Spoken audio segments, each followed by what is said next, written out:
Om Shanti. Good morning from Inner Space, Romford in England. And the subject for today is conquering attachment. And it's one of those subjects in which you may have anger management classes, but you'll never find anywhere that teaches attachment management classes. But in reality, it's the feel-good factor. It's a vice, attachment, but it's the feel-good factor of the vice that makes everyone feel a certain comfort within it, and yet it's actually depleting all the energy of the human consciousness. You know, when people become attached to something, they lose their objectivity. It becomes part of their identity. And whatever problems go on to the things that they've become attached to is the thing that causes all the disturbance inside. So there's a difference between where we need food and where we are attached to food, where we desire food, because the need is something that the body needs for fuel and for its well-being, because it's a separate entity to I. Otherwise I wouldn't say my body, I would say I body. But I say my body because it's a separate entity to I, the being that resides in the physical body. And of course there's a huge attachment to the physical body, to the relationships of the body, to possessions, to everything that we identify with as our world. All the problems with the world are problems of the mind, basically, and that's that the human mind gets attached to things. Some things, everything, and there's also no thing or nothing, where we actually are true to ourselves.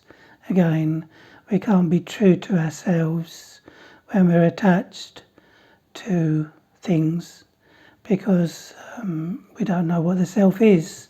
We've lost the self to things. So we have these words that we use of my parents, my children, my house, my loved ones, like that. And of course, as soon as you tell the mind that these are my relationships, my loved ones, then the people outside all become strangers. So love is kind of put in a cage, and it's inhibited and limited, and it can't have that necessarily healing properties, because I've isolated my own love to something, anything, everything, rather than no thing. And as soon as we come into this body, we start becoming attached, because although we've left all the physical things from our past lives and left our identity, which is our role conscious identity from our past life, we still take the feelings of attachment in the form of insecurity. So a person becomes very attached and possessive because of a deep feeling of insecurity. To be without it makes me feel insecure. So it's living our lives in a state of neediness, all because of the human consciousness is in an attached state. And another example would be when people become attached to their way of thinking, not necessarily things of the physical and the material, but actually things of the way of thinking rather than a thing. It's the things that we think or the way we think. Giving you an example of that is when Germany wanted to rule the world in the First and Second World War, probably the biggest mistake of the human being is it goes into expansion of everything. And when you go into expansion of everything. You're losing your power. So in one of the world wars, he goes deep into the heart of Russia in the winter time, and because it expanded so far, no matter how much how many tanks he's got and how many war machines he's got, then eventually the more you expand, they start off in a very powerful state, and the more they expand, the weaker everything becomes, because it runs out of fuel, out of food, out of energy, basically. And that's also true of the human consciousness, in the sense of the more it expands its thoughts into situations, the more it creates problems from situations. They are just events in a preordained drama that's going on, that's meant to happen. Everything that happens is meant to happen. And because the person goes into expansion of that, instead of retracting, withdrawing away from it, they're going into the depth of it, so they're expanding out, losing their power of objectivity. So they become attached to the expansion, where the mind and the intellect, our power of discernment and discrimination, is at its weakest. The more attached we are, the more we lose the power of discernment. The man that went to war, excited by the fact that he was liberating his country. So he was attached to his country. He was attached to the body that he was born in that country. He's attached to his idea of patriotism. But true patriotism is when you're a patriot to your own virtues, and you don't do anything to make you peaceless, angry, and uncomfortable with being yourself. But they take a false patriotism of the role, and they want to be liberated from, for example, the Germans, who they see as a dictator.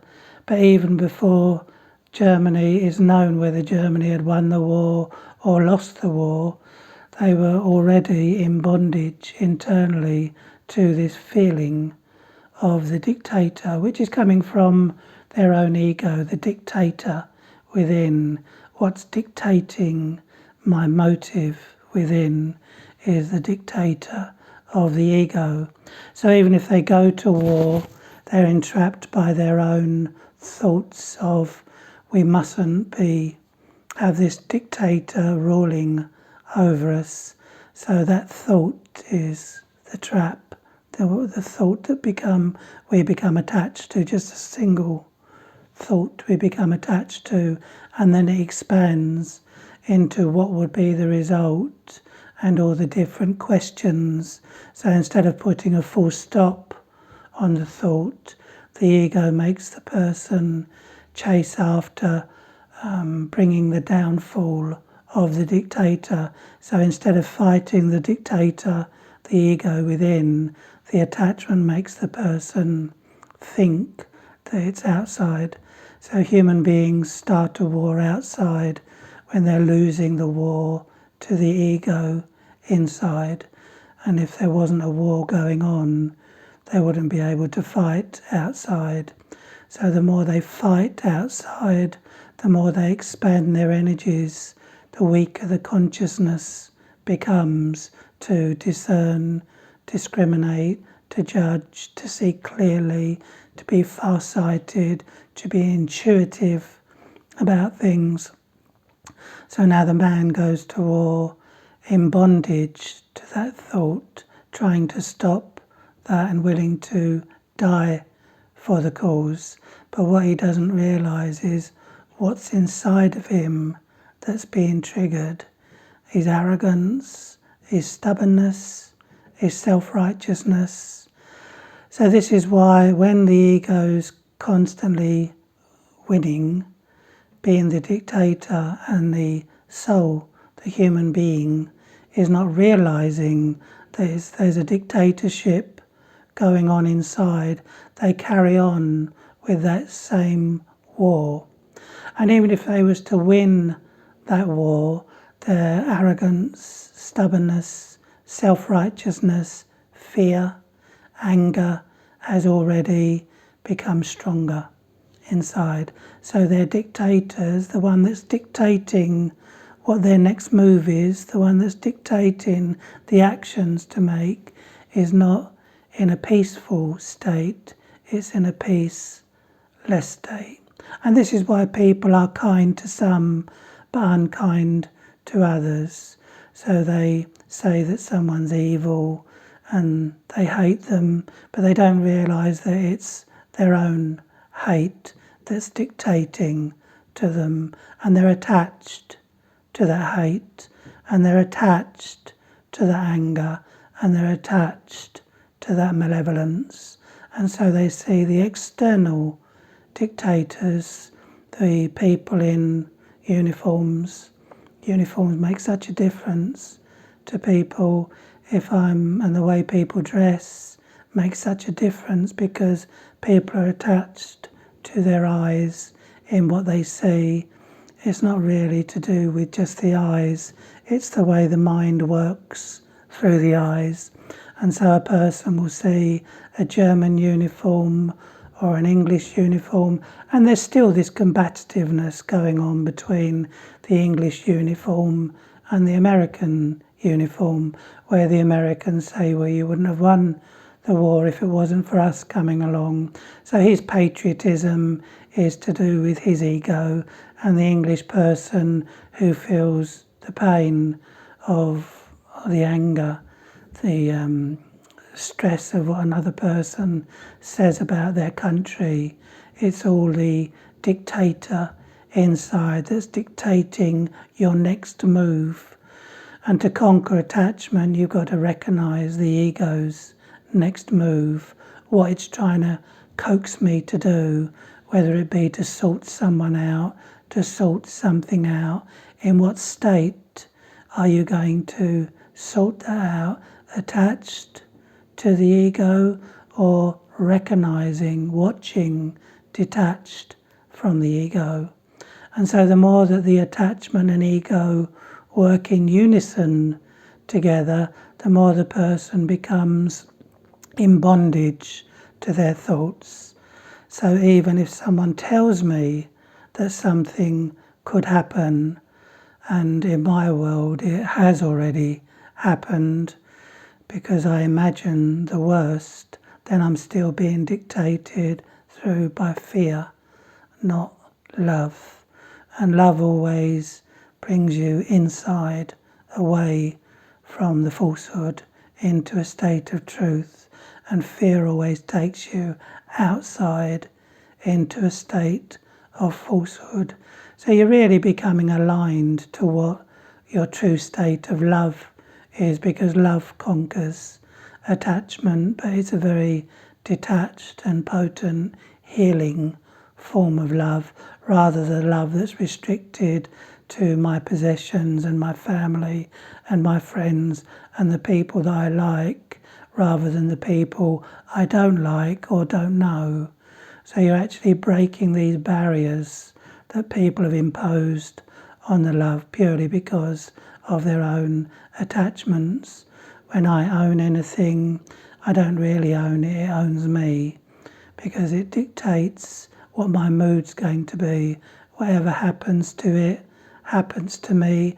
Whatever could happen to it happens to me, even though nothing might be happening to it, but it could happen, it might happen, and that's where all our might goes, because it might happen. It's possible that this could happen.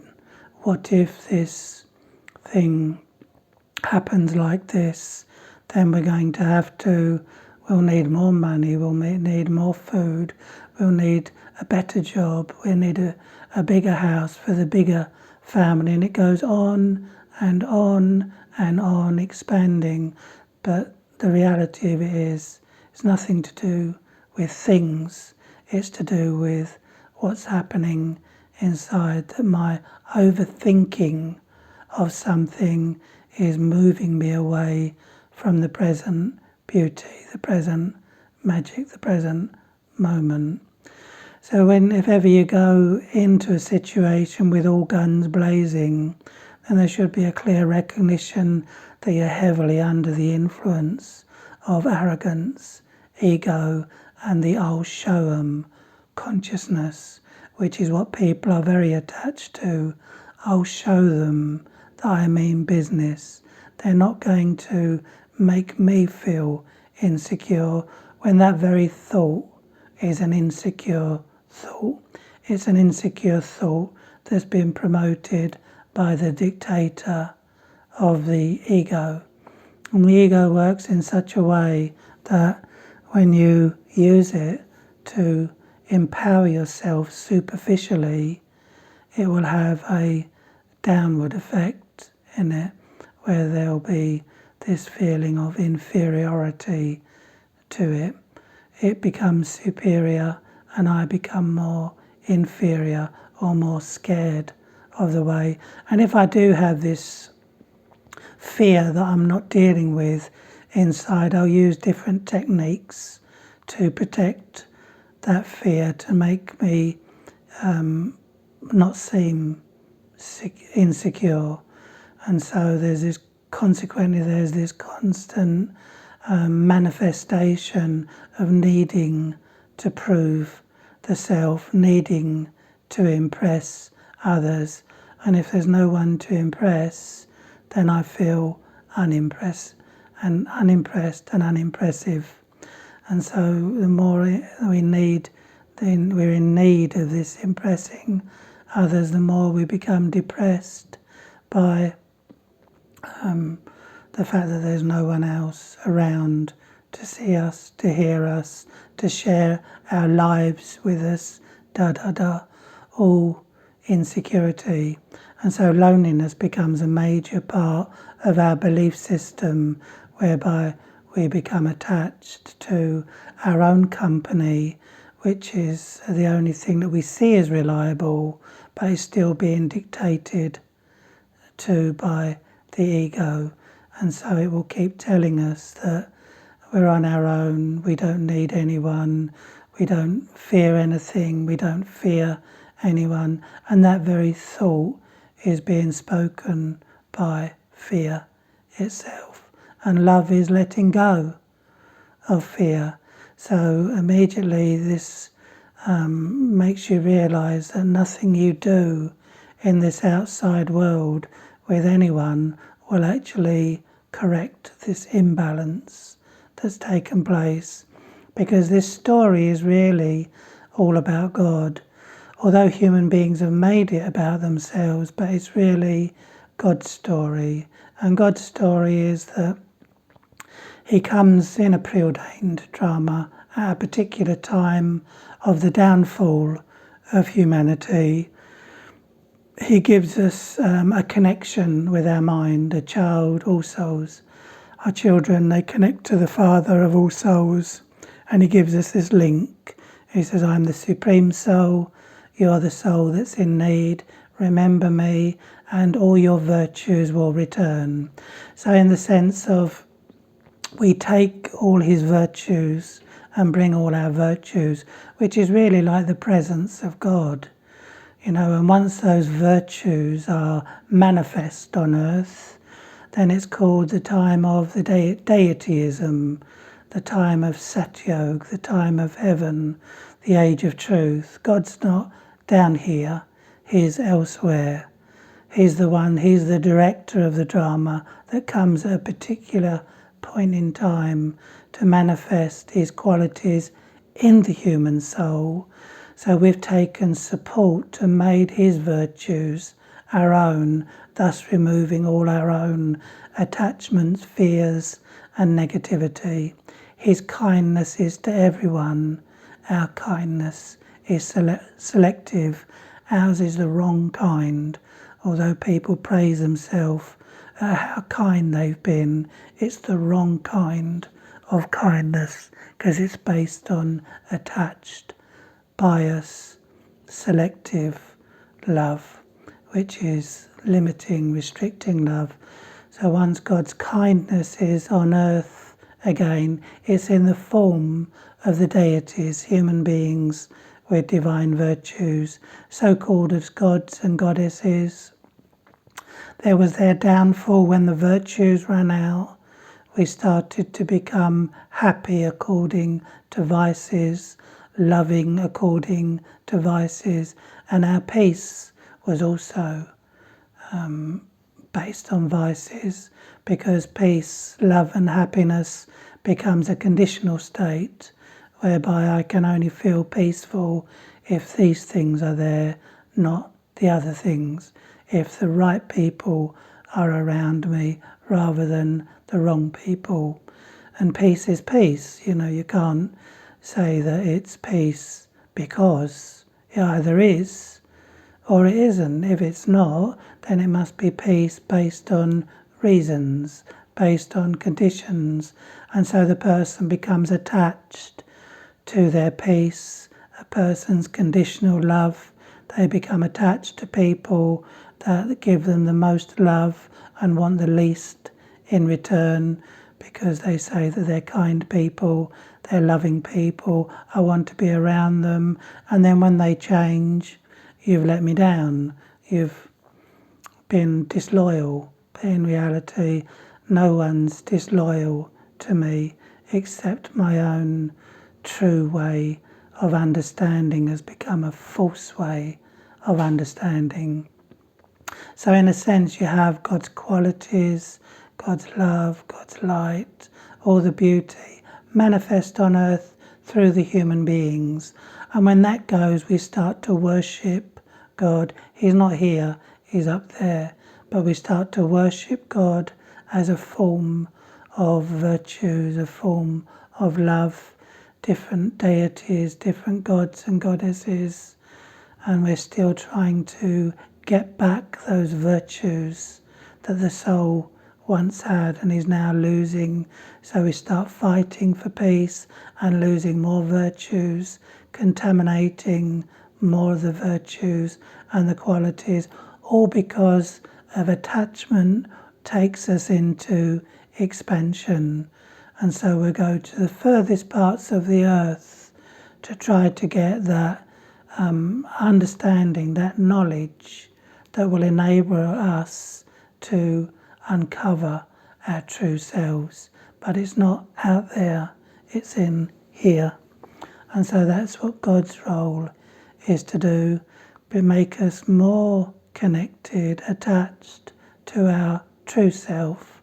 That can't let us down, that can't deceive you. If you're attached to your own true self is beautiful. It doesn't have any arrogance, it doesn't have any self-righteousness or stubbornness, defensiveness or offensiveness. It is a pure state of being. Nothing wrong with being attached to that, because being attached to that means that you're loving yourself as the embodiment of love again.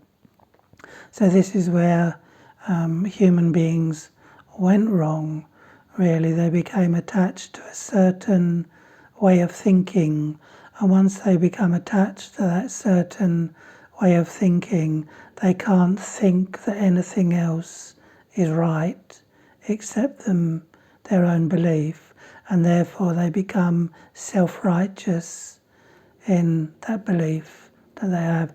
And that belief is connected to the dictator that's dictating my next move.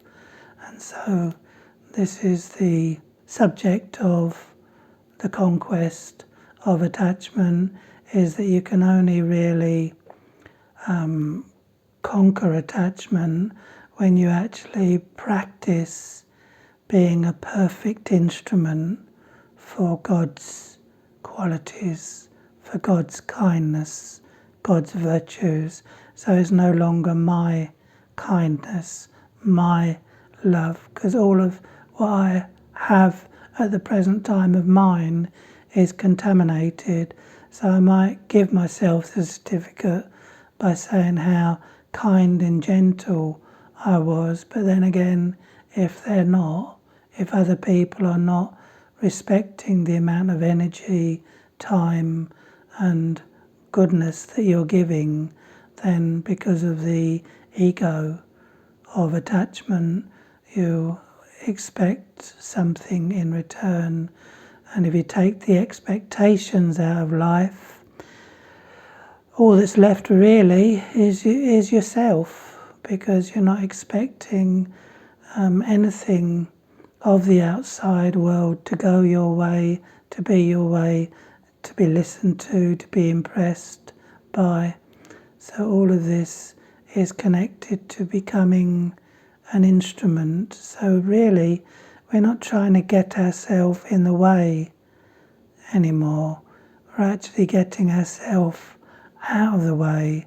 I'm just an instrument for God's qualities, God's light, God's love, God's beauty, and I'm practicing withdrawing from things that are made overly important.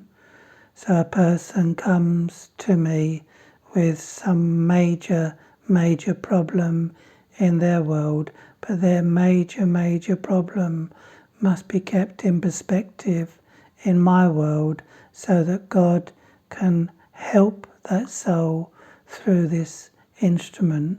And every one of you listening now or watching this has great potential to be an instrument, just as long as you practice withdrawing, seeing the drama in a more detached manner, in a more correct perspective. Everything that's happening in the drama is just balancing itself out. There's been a lot of negativity, so there's a lot happening of negativity that is trying to make the human consciousness realize where it came from.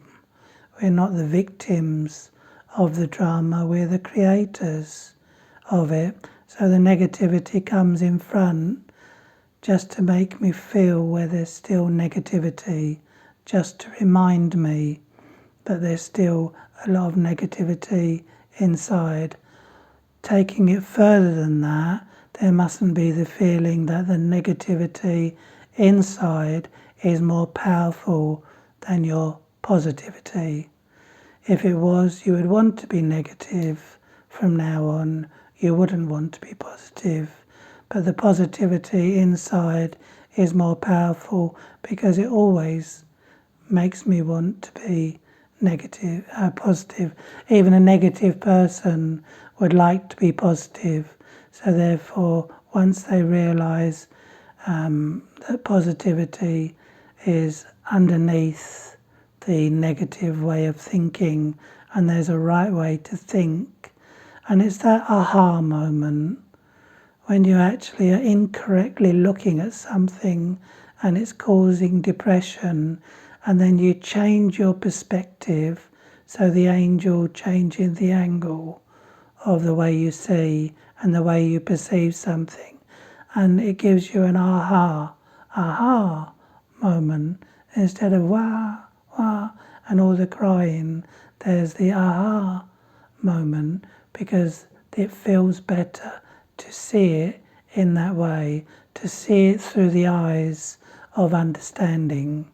And when true understanding takes place, you can tell, because the feel-good factor returns to the self and the sorrow is removed. So in a sense, people are attached to their sorrow, because that's what makes us feel big at times, by being attached to things of sadness. Then we can feel sorry for ourselves, and sometimes it feels good to be sorry for ourselves because we feel a sense of power in feeling sorry for ourselves. Strange one, really, but there is a certain power in playing that role of being sorry for myself, feeling that self-pity, because they're doing this to me. Life is treating me like this. And it's a strange one that someone feels a sense of mastery about being in servitude to a situation. But hey ho, that's the game of attachment that attachment plays. You don't own any other human being. You might be looking after them for a while, but they've been God's children a lot longer than they've been our children, husbands, wives, aunts and uncles, friends and associates. So people come into your life, they move away out of your life, and then they come back again. Leave them alone and they'll come home wagging their tails behind us. All good souls will come back together again. The souls that haven't learned what they need to learn will just pass by, because you're a good soul. Your nature is good. Your original beauty is good. So never think that weaknesses and the negatives, I've got extreme attachment. I've got so much attachment you wouldn't believe. Don't listen to the dictator of the ego. So Om Shanti, we'll have a few minutes meditation and then have a nice day.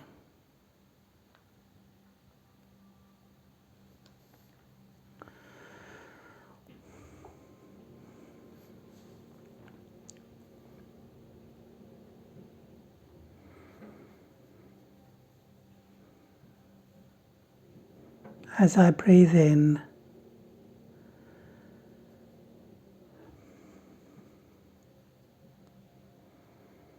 I breathe in peace. And as I exhale, I let go of all peacelessness.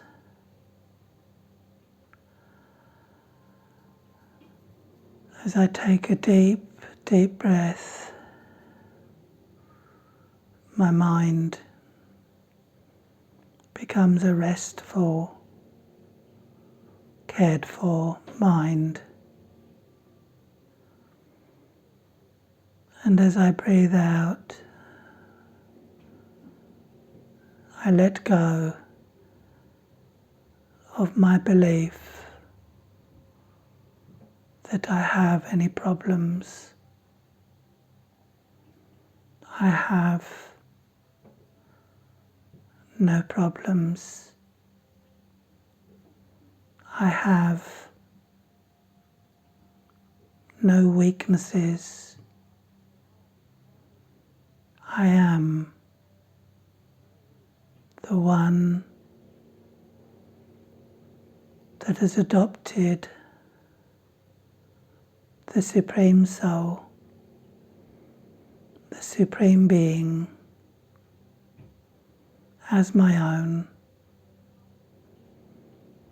I don't have to know him very well.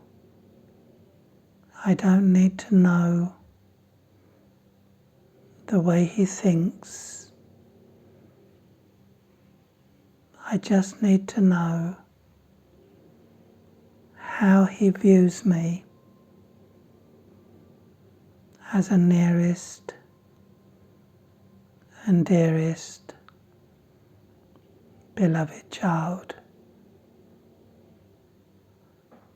I feel myself to be a child of the one that does not see any weaknesses inside this soul. He sees me in my original, most divine state and works towards making me become aware of it once more. And so the light within this body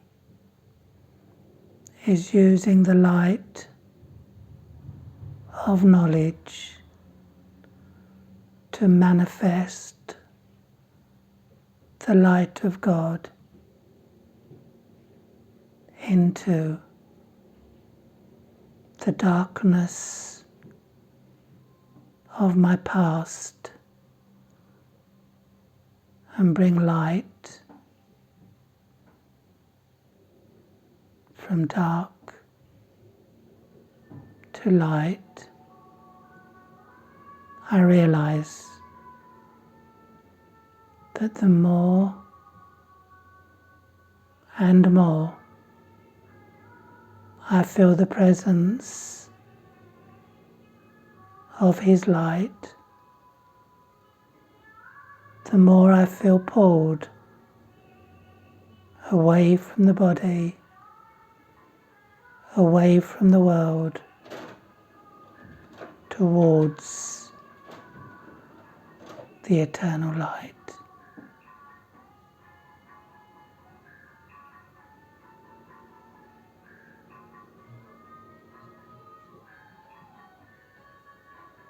Om Shanti.